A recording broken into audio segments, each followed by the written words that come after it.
Darkworlds, Chapter 1. Character Creation. I wake up, my eyes are still closed and the air is pleasantly warm. I'm inside though. The room smells of camphor and old-fashioned furniture. A memory rises I struggle to place, and I realise the mix of smells reminds me of my great-aunt's wardrobe. I used to hide there when I was small, excited, waiting for my cousin to find me. It's a smell of mothballs and old clothes. There's also the chemical stink of petrol wafting in and cooking. Someone's frying bacon. A gramophone's playing. I don't recognise the tune, but it's old-fashioned traditional jazz. I'm in a room with thin walls and single-glazed windows.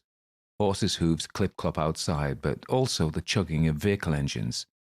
A car backfires. My eyes open to see a paisley-patterned wallpaper. I'm sitting in an uncomfortable chair. It's upholstered in horsehair and scratchy. Before I do anything, I look at my hands. They're not my hands. They're very lifelike, but not mine. Just like Miskatonic's advertising promised, I have awoken in the game. I blink.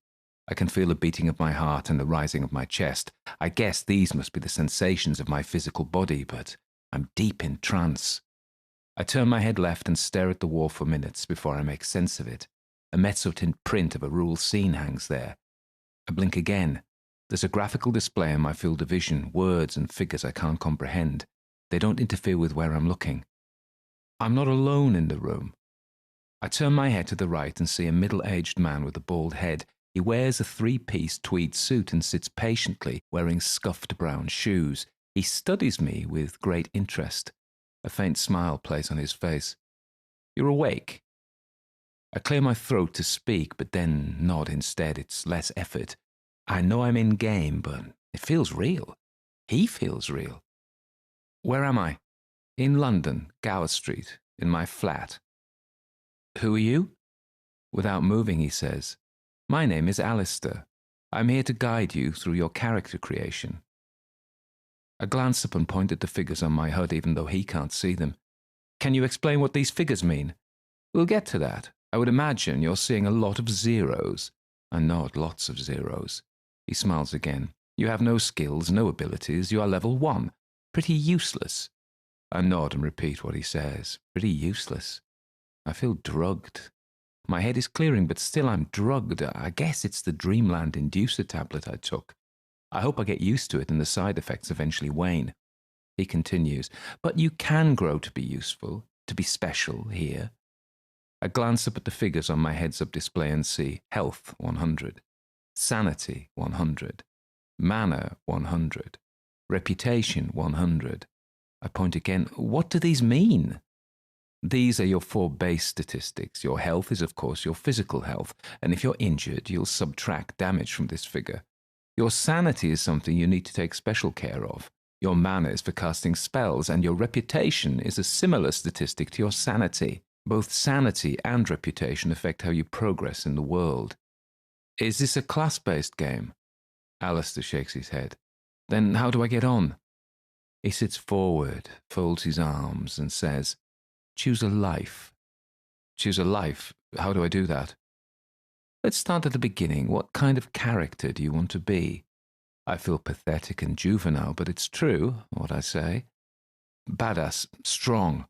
We all want to be strong, that's why we play. Alistair raises his eyebrows as if he's heard it all before and is bored, even disappointed. Finally, he says, "Do you want to be someone who engages in combat?" I nod. With firearms or magic? That gives me pause. After less than a minute's thought, I say, "I like the sound of magic." He steeples his hands and touches fingertips together as if in prayer. Like a school teacher, he begins. "Your skills are initially determined by the life you've led. As we talk you through your life story, that will suggest a profession to you. But I note you want to be a magic user rather than a street brawler. My own taste too, although I was a boxer, so don't disdain physical combat. You too will need it, eventually." What now? I'm still in my seat looking around the room. An aspidistra sits in a china pot in the corner. The room contains a sofa and 2 armchairs. I'm in one of them, Alistair in the other. There's also a piano with sheet music on its stand and lid up revealing the black and white keys, grinning like discoloured teeth. The sound of gramophone jazz still wafts through the wall. Alistair says, as I said, we have to choose a life for you. I'll guide you in this process. Are you ready? I fan out my hands. Yeah, sure. He nods. How old are you? I think for a while. I don't want to be too immature, but then I don't want to be too old. I want to be physically able. 30? That means you were born in 1897. I laugh. It sounds weird, but let's go with it. And what is your social class? Social class in England is very important. You are born into a class, and it's very difficult to leave it. I think hard. I want to have had opportunities. There's no point being a peasant working the land. I briefly toy with being an aristocrat, but that brings its own constraints, so I say, middle class. What did your father do? Job-wise? Yes. I have no idea. I think of doctors or lawyers, then remember the profession suggested by Miskatonic's personality test. It was mine, but it could have been my father's too. A priest. Alistair nods. A priest. And of course, he would have been an Anglican priest, tending to his flock in some remote parish in the country. He scratches his cheek. Or perhaps the city. I remember the grimness of outer London. The country, definitely. North, south, east or west, I take it you were born in England, not the colonies? England. In which county? I ask him to choose for me. I'll choose Sussex and say you were born in Arundel, a very historic and picturesque town on the south coast of England. Your father was parish priest. As Anglican priests can marry, you have a mother. He thinks he's clever. Maybe he is. He smiles. What did your mother do? I shrug. She's a stay-at-home mum. I think we'd better describe your mother as a housewife, the vicar's wife. I see her putting on teas and making cucumber sandwiches for the local cricket team. Perhaps she leads the Women's Institute. This is fun. Already I'm getting a picture of my parents, my imaginary parents, that is. I imagine we lived a very peaceful life in a vicarage in a beautiful old town in the south of England. He says, because you were the son of a vicar, you'd have to go to a public school, a private school. I know what a public school is. The denizens of inner London go to public schools. We don't, still. I can be someone else in this game. I'm not a snob, though, I say quickly. I never suggested you were, dear boy. Were you particularly sporty at school? I laugh again. I see myself as being more bookish. I was always interested in history and Latin. It's amazing how I can cook up a story so easily. Lies must come more naturally to me than I'd thought. What happened after you left school? My father pressed me to go into theology college. He wanted me to be a vicar like him, but I didn't want to. My faith wasn't strong. Still, I was under his influence, so I became a priest too. Interesting, he was smiling. And what did you do in the war? The war? The Great War, 1914 to 1918. A man of your age would have had to serve in the war. Well, could I join the infantry, or perhaps the cavalry? Alistair says, I calculate at the beginning of the Great War you were 17. You would have been in your first year at theology college. I suspect you have entered the army as a padre around 1917, 1 year's service. I was an army chaplain. Indeed. Makes sense. Alistair stands and looks out of the window at the street scene below. He looks wistfully at the scene, though I don't know why. Perhaps you'd like to check your skills now. I look at my heads-up display and an icon of an outlined figure. How do I activate commands on the HUD? Alistair says, simply look at them. The neural net knows where your eyes are looking and you can select the command. Thinking the word select will activate a small electrical current in your brain which the neural net picks up. It will choose that particular tab. Try it. I select the outline figure of myself and the character sheet pops up. I see the figures of 100 against each of the statistics. There's also the subtable for skills. When I touch it, it reveals hundreds of skills, mostly greyed out, but my career as a priest and my brief army service has made certain ones active. Interpersonal skills.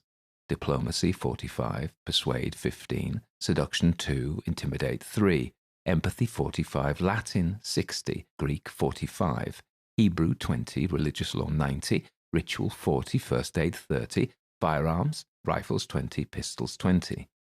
Alistair says with each new level you'll get a further 100 skill points to allocate as you see fit. You have 100 unallocated skill points already just from being born. Should I allocate this extra 100 now? He shakes his head. I wouldn't. The game will introduce you to several starter quests. In addition, there's one main story theme which you will encounter once you've completed the starter quest. Your main quest is different depending on your game character. So don't allocate now. No. You're the boss. He grins as if I've pleased him. I remember he's an NPC and it doesn't matter whether I please him. Then I stop. Maybe it does in this game. If NPCs can be influenced, flattery is Alistair's key. But I'm still not settled. I wanted to be a magic user. I ask him if he'll teach me magic. He scratches his cheek, thinking it over. He shrugs. I suppose you could spend a few skill points now, though I still think it would be better to wait. Please, I smile winningly. I don't think my winning ways impressed him, but I get a message on my HUD. Alistair offers to teach you magic. Do you accept? I nod. Yes. Nothing happens.